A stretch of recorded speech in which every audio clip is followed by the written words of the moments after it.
मुंबईतील धारावी पुनर्विकास प्रकल्पांतर्गत घरांसाठी पात्र ठरणाऱ्या रहिवाशांना झोपडीतून थेट नव्या पुनर्वसित इमारतीतील घरांचा ताबा दिला जाणार असल्याचं धारावी पुनर्वसन प्राधिकरणाकडून जाहीर करण्यात आलं। मात्र या प्रक्रियेदरम्यान हजारो धारावीकरांना तात्पुरत्या स्थलांतराला सामोरे जावे लागणार असल्याचं DRPचे मुख्य कार्यकारी अधिकारी डॉक्टर महेंद्र कल्याणकर यांनी स्पष्ट केलंय।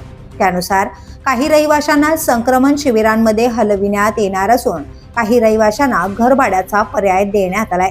शाहूनगर आणि शताब्दी नगरमधील रहिवाशांना धारावीतील सेक्टर 5 मध्ये म्हाडाकडून बांधण्यात आलेल्या इमारतीतील घरे संक्रमण शिबिर म्हणून वितरित करण्यात येत आहेत, तर गणेशनगर मेकवाडीतील 42 पात्र रहिवाशांना घरभाडे देण्यात येणार असून या रहिवाशांनाच आता भाड्याचे घर शोधावे लागणार आहे। यापूर्वी सध्याचे घर सोडावे लागणार नाही असे आश्वासन देण्यात आले होते, मात्र आता इतरत्र स्थलांतर करावे लागणार असल्याने धारावीकरांमध्ये तीव्र नाराजी व्यक्त होत आहे।